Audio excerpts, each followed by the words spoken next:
guys, today it's time for another Top 5 Wednesday. This week's topic are your top 5 minor characters, and I love this topic. We don't appreciate minor characters too much, although I do have to say it really wasn't easy to find minor characters. You forget about minor characters. I knew right away what my number 1 would be. But other than that, I did kind of have to go through my list and think of all the really minor characters. I really like the way that Sam described it in the Top 5 Wednesday group. She said that, for example, in Harry Potter, you have Ron and Hermione as side characters, but like Lavender Brown and other people that are just kind of other students, they are minor characters. So I kind of tried to go by that, but I think this is something that everybody is just having their own opinion on, and you might disagree that one of these is not a minor character. Don't fight me, it's fine, meh.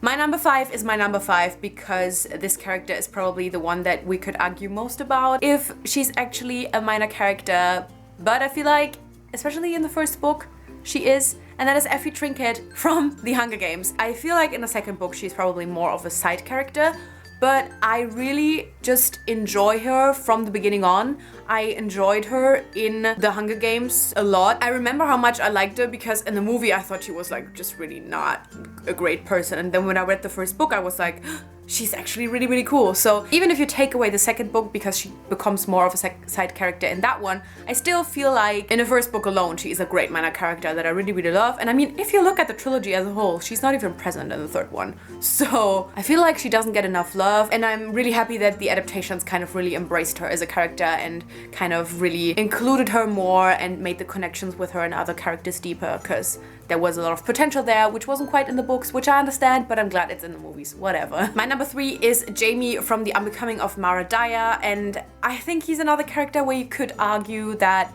he is maybe a side character, but also it kind of depends on which book you look at, and I don't want to really spoil it, but he has different functions and things in different books, so yeah. But in the first book, I do feel like, especially because he's not present for some of it, he is more of a minor character compared to other characters. I just wanted to mention him because I only read the series very recently and I love that guy. If you have not read The Unbecoming of Mara Dyer, Jamie is amazing. I loved him so much. He is a black Jewish bisexual guy, and he is the best, most sassiest person out there.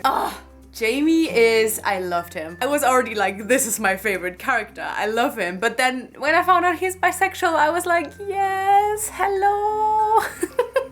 I don't know, Jamie gave me feels and I really, really liked him, and he's just one of these minor characters that I really had in mind because it's been so recent. My number 3 is Mina from The Upside of Unrequited, another of those recent reads. As I said, finding minor characters in books that you've read years ago is a little bit hard. But I mean, I love that book so much anyway, so here we are. I just really, really like her personality in general. I just really think that everything she said in this book just was so smart and just so good and so pure, and I just really loved her relationship with Cassie, at least everything we kind of found out about it, and I don't know, I just really appreciate her as a character. Also, she's pansexual, so that's good. And honestly, knowing Becky Albertalli, who really just kind of interconnects her different books, maybe we'll get a book on her at some point. That would be really cool. And then we could see the relationship between her and Cassie. Oh my god. Oh my god. My number 2 is actually kind of a villainy character, but he's never the main villain in any of these stories we have, and that is Lucius Malfoy from obviously the Harry Potter series. My love for Lucius Malfoy is endless. You don't even know. You don't even know. And it is definitely one that is inspired by the movie because 9-year-old Leia fell in love with movie Lucius Malfoy. I'm not even fucking kidding. I was like, who's that guy with the long blonde hair? I was that weird kid, okay? Don't judge me. I'm judging myself. It's fine. Judge me. Fight me. But I don't know, I have a lot of feelings about Lucius Malfoy. Lucius Malfoy is someone I could do a whole video on about. If you are someone who's one of these people that really, really like Draco, which that's fine. But I was never one of these people that really like Draco. I get where people are coming from, but I just never had that connection with him that other people have. Like, I wasn't like, oh, I hate him and he's the villain and he did all the things wrong. I understand his character and he's interesting, but yeah, this connection was never there that other people have with him. I had that connection with fucking Lucius Malfoy. I don't know.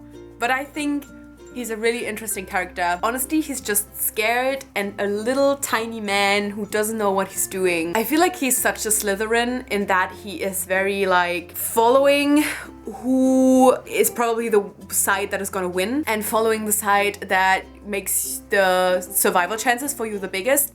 And I can sympathize with that so much. And I hate how much I can sympathize with it. And I feel like just really, he has character development throughout the series. You can tell in the beginning how he just kind of really hates Harry. And I mean, he still hates Harry at the end of it all. That's not the character development he goes through, but kind of just being this just like evil asshole. And then at the end of it, you can see how broken he is and how done he is. I mean, on that note, I do love Narcissa Malfoy as well. Just saying. She's an amazing character. But I love Lucius so much more. Like, Narcissa would probably be somewhere in the top 10, but Lucius, I have a lot of feelings towards him, and I'm sorry for everything that he had to go through. And I hope he is happy now. Oh, that gives me the creeps about the cursed child. Okay, let's move on. My number one. Okay, so as I said, my number one, I knew right away. Because this character is the nicest, most just awesome, loveliest, warmest minor character I have ever read about. And I have so many feelings, and I don't want to spoil shit, but I have so many feelings. And that is Calla from the Shades of Magic trilogy. I love Calla so much. It's insane. I never thought that I could have... Okay, I mean, I do have lots of feelings about Lucius Malfoy, as you could tell. But I never thought I could... Like, Lucius has a way bigger role than Calla has in Shades of Magic. And, you know, there's more books. Calla has, like, 5 scenes in this whole trilogy. And I love her so much. She's like a motherly figure for Lila. And the way she ships Calla and Lila speaks to my soul so much. Calla is my absolute favorite. I love her. I love how she treats Lila. Because I don't know where to start and where to end when talking about this character, because I love her and my feels. Calla is a wonderful character. She is such a lovely, big-hearted, Hufflepuffy character.